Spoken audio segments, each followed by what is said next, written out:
ఒక్కసారి కొమ్మూరి గోల్డ్ కి కాల్ చేయండి. తాకట్లో ఉన్న మీ బంగారాన్ని విడిపించి మార్కెట్ ప్రైస్ కి వాళ్ళు కొనుక్కుని మిగతా డబ్బులు మీకు ఇచ్చేస్తారు. హాయ్, వెల్కమ్ టు మనం టీవీ. కట్నం అడిగేవాడి గాడిద. నేను మీ జర్నలిస్ట్ మనోజ్. సో ఈరోజు డీజీపీ రామచంద్రరావు, అప్పట్లో ఘర్షణ సినిమాలో డీసీపీ రామచంద్ర అంటే అమ్మాయిలకి వాళ్ళ యొక్క సమస్యలు క్లియర్ చేయటం, ఒక సమాజంలో ఒక రెస్పాన్సిబుల్ పోలీస్ ఆఫీసర్గా ఉండటం అనేది మనం చూసాం. సో ఇప్పటికీ డీసీపీ రామచంద్ర అంటే చాలామందికి ఘర్షణ సినిమా గుర్తొస్తుంది, ఇంకా హీరో వెంకటేష్ గారు గుర్తొస్తారు. కానీ ఈ డీజీపీ రామచంద్రరావు పేరు చెప్తే ఇప్పుడు దేశంలోని అందరూ మహిళలు, ఆంటీలు కావచ్చు, అమ్మాయిలు కావచ్చు, ఎవరైనా సరే, ఏ యువత అయినా సరే భయపడే పరిస్థితి ఏర్పడింది. ఎందుకు భయపడే పరిస్థితి? ఒకరు కాదు, ఇద్దరు కాదు, ముగ్గురు అమ్మాయిలతో మనోడు రాసలీల చేసిన వీడియో ఇప్పుడు సోషల్ మీడియాలో తెగ వైరల్ అవుతుంది. ప్రభుత్వ కార్యకలాపాలు, ప్రభుత్వ విధులు నిర్వర్తించాల్సిన చోట ఈయన అసాంఘిక కార్యకలాపాలు.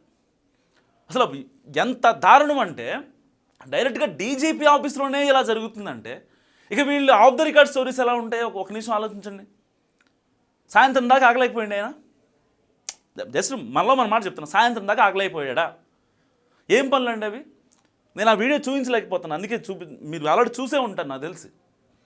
యూట్యూబ్ గైడ్లైన్స్ ప్రకారం కొన్ని నేను చూపించలేకపోతున్నా. ఒకవేళ ఇబ్బంది లేకపోతే నేను చూపిస్తాను ఆ వీడియో. ఎంత దారుణం అంటే ఎవరో పోలీస్ స్టేషన్లో ఉన్నారు, వాళ్ళకి ఫేవర్గా ఇతను ఈ ముగ్గురు అమ్మాయిల్ని రమ్మని చెప్పాడంట. బ్యాక్ టు బ్యాక్ ఆయన చెప్పాడంట.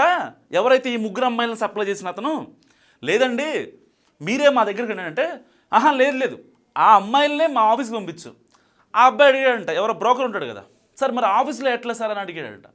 ఆఫీస్లో ఎట్లా అంటే, లేదు ఆఫీస్ అయితేనే సెక్యూరు, నాకు నేను బయటకు వచ్చి మళ్ళీ ఇబ్బంది పడలేను అని చెప్పాడంట ఈ పెద్ద మనిషి.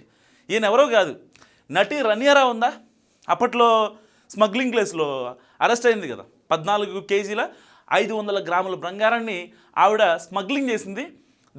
ఆ కేసులో ఇప్పటికీ ఆరోపణలు ఎదుర్కొంటూనే ఉంది, ఆవిడ విచారణకి వెళ్తూనే ఉంది.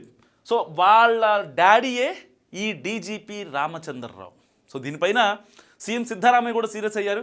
సో కానీ ఇక్కడ కొత్త కోణం వెలుగులోకి వచ్చింది. మరి ఆ వీడియో చాలా క్రిస్టల్ క్లియర్గా అనిపిస్తుంది. ఏమంటారు, ఏం స్టేట్మెంట్ ఇచ్చారు, స్పెషల్ సెక్రటరీకి లేఖ రాశారు.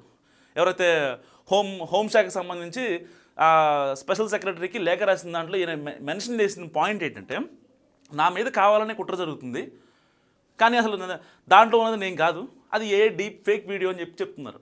ఏంటి ఈయన ఏమన్నా సెలబ్రిటీయా? ఈయన ఏమన్నా సెలబ్రిటీయా? ఎవరు ఈయన్ని అసలు ఇది చేయాలి నాకు అర్థం కాదు. మీ కూతురు వీడియో లేకపోతే ఇంకోటి చేశారంటే ఆవిడ ఒక సెలబ్రిటీ కాబట్టి జనాల నోట్లు నానుతుంది, బంగారం స్మగ్లింగ్ చేసిందనో ఇంకోటనో అనుకోవచ్చు. కానీ ఈయన వీడియోలు డీప్ ఫేక్ చేయాల్సిన అవసరం లేదు కదా. వీడియోలో చాలా క్రిస్టల్ క్లియర్గా కనిపిస్తుంది. ఒకరి తర్వాత ఒకరు వచ్చి ఆయన హగ్ చేసుకోవడం, అసభ్యకరంగా మూతులు నాకడం, లేకపోతే ప్రైవేట్ పార్ట్ మీద నాకడం, ఇలాంటి పిచ్చి పనులు చేస్తున్నాడు.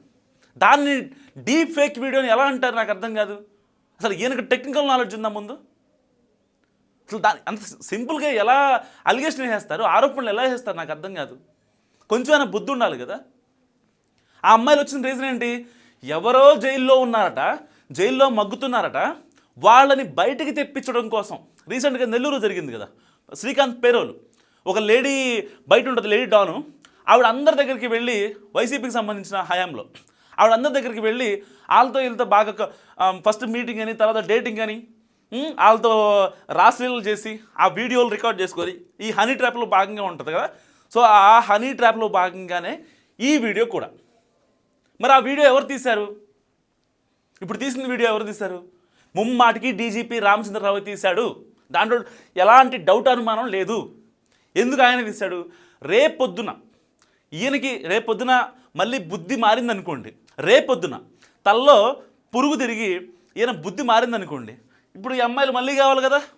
అందుకోసం ఆయన ఏం చేశాడు, వాళ్ళు రావడానికంటే ముందుగానే ఎదురుగా ఉన్న డోర్కి ఆ డీజీపీ ఆఫీస్లో రామచంద్రరావు గారి క్యాబిన్ ఉంది కదా, దానికి ఆపోజిట్లో పెట్టాడు.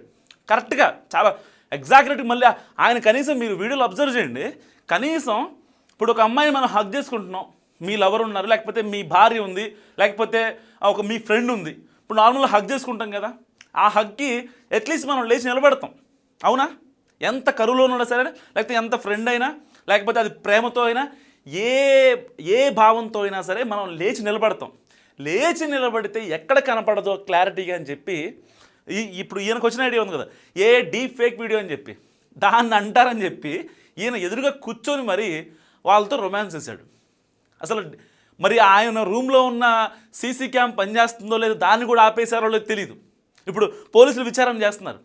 దానికన్నా ముందుగానే ఈయన వెంటనే రియాక్ట్ అయ్యి, లేదు అసలు ఆ వీడియో ఏఐతో చేసింది డీప్ ఫేక్ వీడియో, నాకు దానికి ఎలాంటి సంబంధం లేదు, నా పరువు ఇంతకుముందు తీశారు, నా కూతురు నటి రన్యారావు విషయంలో తన తండ్రి ఏమో బాధ్యత గల పోలీసు ఆఫీసరు, రన్యారావు ఏమో బంగారం స్మగ్లింగ్ చేస్తుంది, నాన్న అండలతోనే చేస్తుందని చెప్పి నా పరువుని గతంలో కూడా తీశారు, మళ్ళీ ఇప్పుడు తీయడానికి ట్రై చేస్తున్నారు, సో నాకేం అవసరం అని చెప్పి మాట్లాడుతున్నారు.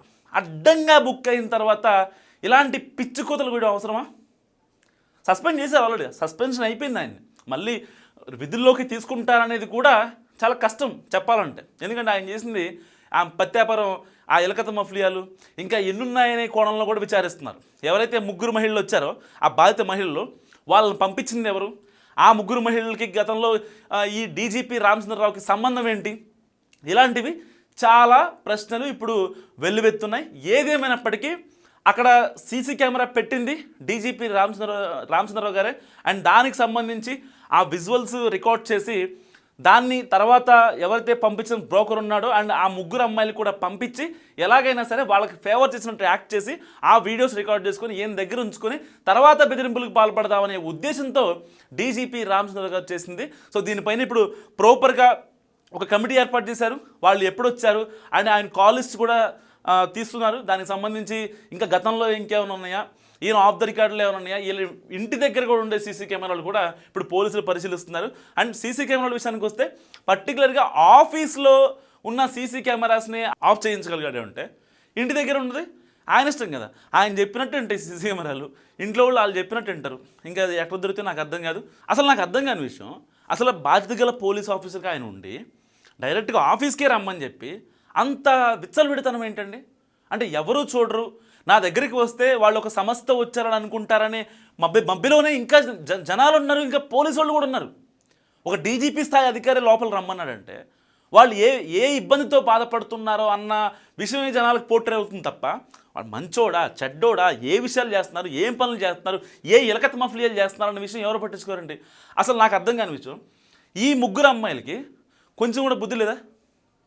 ఒక డీజీపీ స్థాయి అధికారి దగ్గరికి వెళ్తున్నాం, మనం చాలా జాగ్రత్తగా ఉండాలి. మరి వాళ్ళు ఏదన్నా పిచ్చి పిచ్చిగా మనం చేసినా సరే, అసభ్యంగా తాకినా మనం వెంటనే రియాక్ట్ అవ్వాలి, లేకపోతే ఏంటని లేదా? కేవలం వాళ్ళని తీసుకురావడానికి బయట ఎవరైతే సోకాల్డ్ గూండాలు, కబ్జాలు చేసినటోళ్ళు, మర్డర్లు చేసినటోళ్ళు ఎవరైతే లోపల ఉన్నారో వాళ్ళ కోసం వీళ్ళు వచ్చారంట. వీళ్ళెంత పతివ్రతలో మనం అర్థం చేసుకోవచ్చు. అంటే సమాజం ఎడిపోతుంది అసలు నాకు అర్థం కాదు.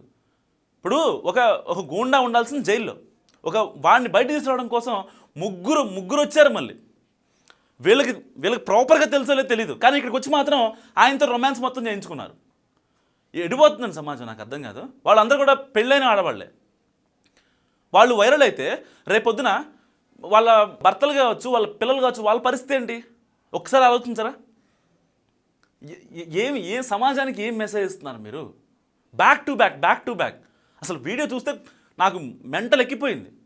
ఫస్ట్ ఒకళ్ళే అనుకున్నా, సరే వచ్చిన వాడితో మాట్లాడలే అనుకున్నా, తర్వాత డీప్గా చూస్తే తర్వాత తెలిసింది ఏది ఈయన గారు డీజీపీ రామచంద్రరావు గారు డీప్ ఫేక్ వీడియో అన్న తర్వాత నేను కూడా డీప్గా చూస్తే బ్యాక్ టు బ్యాక్ వస్తున్నారు. పట్టుకున్న చోట పట్టుకోవట్లా, నాకుతున్నాడు గేద్దోడ ఈంతే దోడిని ఎలా నాకెత్తి గీద అలా నాకుతున్నాడు. సిగ్గుండద్దా కొంచెం కూడా? అది ప్రేమ, ఇది కామం. అసలు కాటికి కాలు చాపిన ముసలుడితో రొమాన్స్ అంటే నాకు అర్థం కావట్లా నిజంగా. అసలు మీరు ఇలాంటి వాటికి రియాక్ట్ అవ్వాలి. ఏ పోలీస్ అయినా సరే మనం రెస్పెక్ట్ ఇస్తాం, మనం మాట్లాడతాం, మన సమస్య చెప్తాము. సార్ ఇది సార్ పరిస్థితి, కొంచెం మాకు ఇబ్బంది అవుతుంది, మా సమస్య పరిష్కరించండి, మీరు ఉన్నారనే ధైర్యంతో వచ్చామని చెప్పి అంటే ధైర్యంగా ఎలాంటి భయం లేకుండా చెప్పుకునే ఒక భావన జనాల్లో క్రియేట్ అవ్వాలి. కానీ ఎవరి దగ్గరికి వెళ్తే ఏమవుద్ది, ఎలా మాట్లాడతారో, ఏం చేస్తారో ఇలాంటివి జరిగితే ఇంకా ఈ 70 ఏళ్ల ప్రజాస్వామ్యంలో ఇంకేం సాధించారు? ఇంకా ప్రజలు దేశమేం సాధించింది, ప్రజలేం సాధించారు? సో ఫైనల్గా డీజీపీ రామచంద్ర గారి గురించి మీరు ఏమనుకుంటున్నారు మస్ట్ కామెంట్ చేయండి. చూస్తూనే ఉండండి మనం టీవీ.